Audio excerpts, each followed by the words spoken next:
remaja putus sekolah ditangkap anggota Satres geng motor Narkoba Polres yang Blitar sebelumnya Barat videonya Sabtu viral saat tersebut. berkonsol Dari tangan tersangka, polisi berhasil.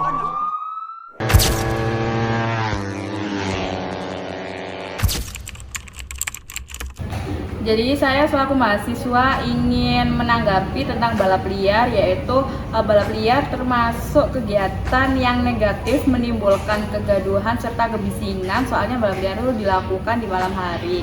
Yang kedua yaitu balap liar dapat menimbulkan kecelakaan. Yang ketiga adalah melanggar hukum.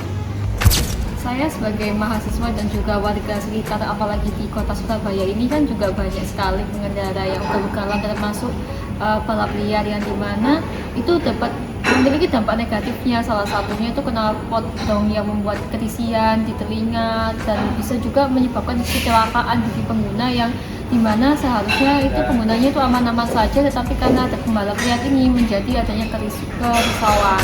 Pendapat saya pribadi terkait balap liar yang terjadi di daerah rumah saya, selain balap liar itu merisaukan warga, balap liar juga dapat berdampak buruk bagi si pelaku tersebut karena dapat menyebabkan kecelakaan. Oke, saya sebagai mahasiswa dan juga wali kota Surabaya menanggapi adanya balap liar remaja ini tentu hal yang sangat negatif karena dapat mengganggu ketertiban umum dan juga mengganggu pengguna jalan lain karena dapat mengakibatkan kecelakaan. Dan mungkin solusi untuk para negara memberikan sanksi yang jerah sehingga para remaja ini tidak mengulanginya lagi. Jadi beberapa bulan atau beberapa tahun belakangan ini sering marak terjadi fenomena balap liar. Nah, kalau sebagai mahasiswa diminta pendapat saya mengenai balap liar ini, tentu jawabannya saya adalah balap liar ini adalah suatu tindakan negatif, bahkan mengarah kepada kriminal.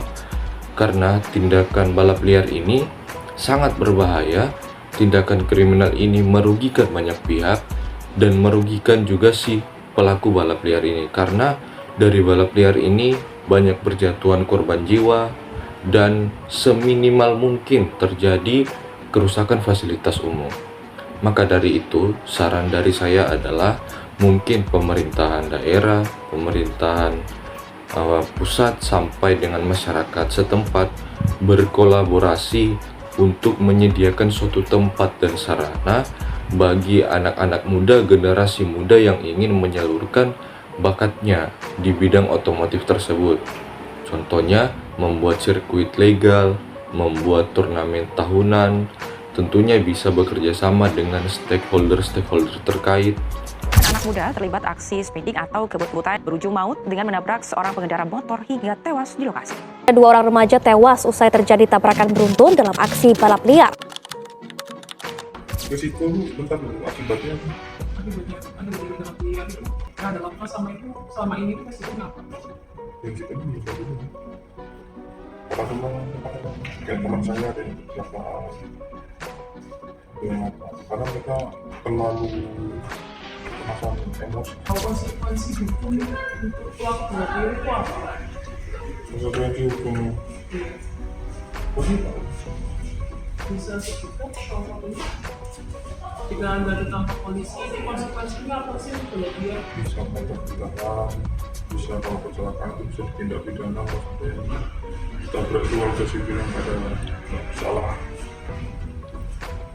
Ada yang nabrak, dia entah saya nengok di mana sih di media sosial, dia nabrak ke pemotor lain yang sampai mobilnya itu dituntut sampai masuk penjara juga bisa.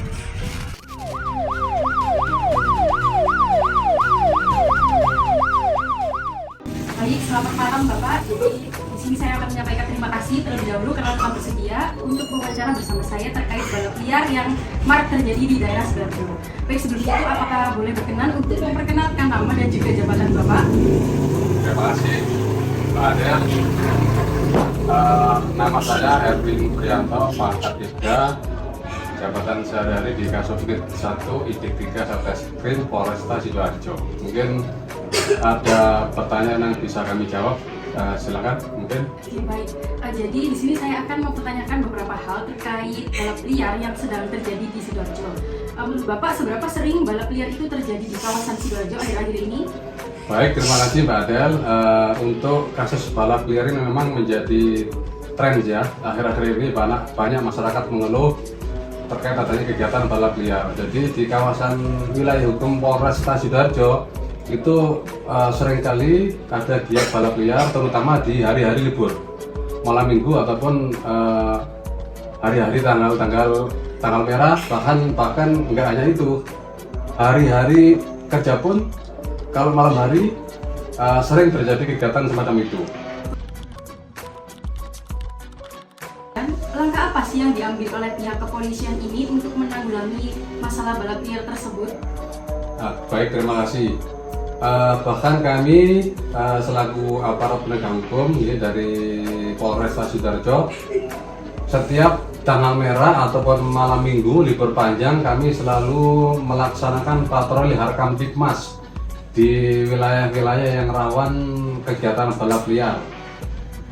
Jadi langkah yang kami lakukan yang pertama adalah menghimbau kepada pemuda-pemuda yang melaksanakan giat balap liar untuk tidak melaksanakan kegiatan tersebut, dan tidak jarang pula kami melakukan tindakan tegas terhadap mereka, dalam arti kita mengamankan kendaraan bermotor mereka yang tidak memenuhi standar dari sepeda motor yang pada umumnya, artinya knalpotnya brong, kemudian nggak ada kaca spion, untuk kita amankan, kita bawa ke kantor kepolisian. Dan di sana para pelaku balap liar ini kita kasih himbauan untuk tidak melaksanakannya lagi atau tidak mengulang kembali. Dan bahkan untuk kendaraan atau sepeda motor yang tidak dilengkapi, yang sama sekali tidak dilengkapi dengan spion, kemudian knalpotnya borong, itu kami berikan sanksi dengan cara kami tilang. Mungkin yang bagian tilang adalah bagian saat lalu lintas, untuk nanti kepada pelakunya akan menjalani sidang di pengadilan, sidang di piring namanya.